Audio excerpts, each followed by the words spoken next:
We are beginning today by remembering the life and legacy of Dr. Martin Luther King Jr.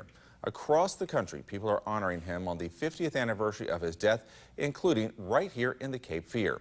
Amanda is live at Williston Middle School in Wilmington for an event to commemorate the life of the famed civil rights advocate.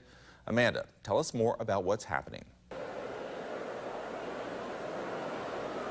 Brandy, it's hard to believe it's been 50 years since Dr. King's death, but here today, many people coming to Williston Middle School to pay their respects and to honor the man who meant so much to so many.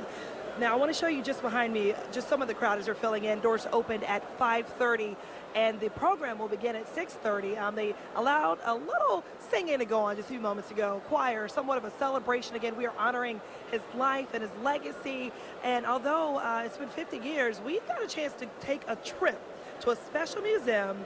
We're going to show you the story. Myself and Sarah Johnson, photojournalists, telling a little bit more about Dr. King, his legacy, and his significance to the city of Wilmington. Martin Luther King was shot and was killed tonight in Memphis. Before he died, 2 days before he was assassinated, he was scheduled to come to Wilmington. When Dr. King was assassinated in Memphis, Wilmington, like every other city and states in the United States, was under a curfew. And so therefore people had to be in the house when he was assassinated. The people of Wilmington scheduled a memorial.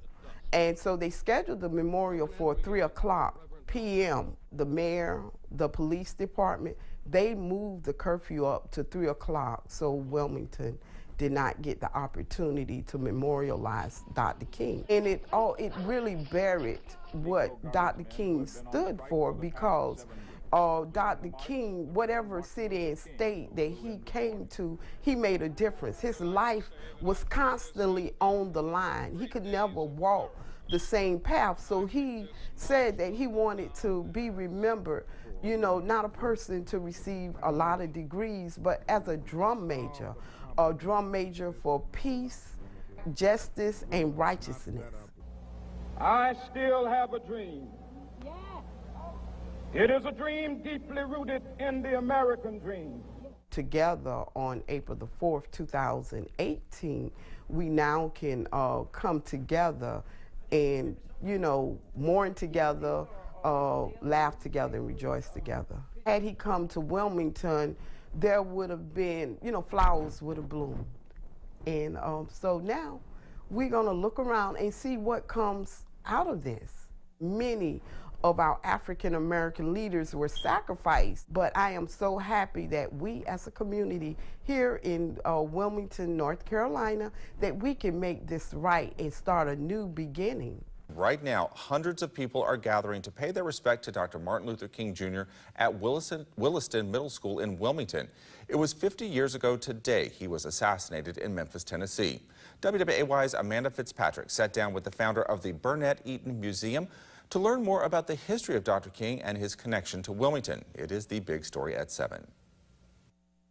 Deep huddled in downtown Wilmington, the Burnett Eaton Museum is filled with memories. And you found this picture in everyone's home. Inside, Islah Speller, surrounded by souvenirs, mementos, and newspaper clippings of the past, reflecting the moment in history that changed everything. Martin King slain by a sniper. Especially right here in the port city. It was called the Holy Uprising, not only in Wilmington, but in other states as well. It was a very sad morning.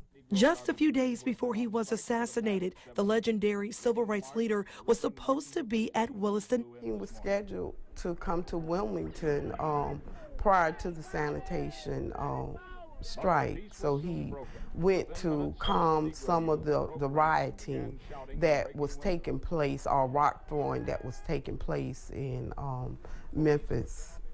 Islah says people here planned a memorial at Williston after his death, but were not given a chance to mourn Dr. King. The mayor, the police department, they moved the curfew up to 3:00 so Wilmington did not get the opportunity to memorialize Dr. King. I still have a dream. It is a dream deeply rooted in the American dream. But Dr. King's dream lives on. 50 years later, we honor the civil rights legend who fought for racial equality and justice on the anniversary of his death.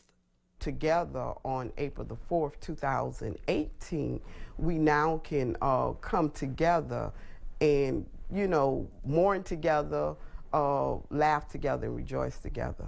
Now, 50 years later, Dr. King is getting the honor and respect he deserves, and many across the country remembering the man, the father, husband, reverend, and civil rights activist, a man whose work continues on through those who remember above all his sacrifice. Tonight's Williston event runs through 8, and we will have much more on this story tonight on WWAY at 11.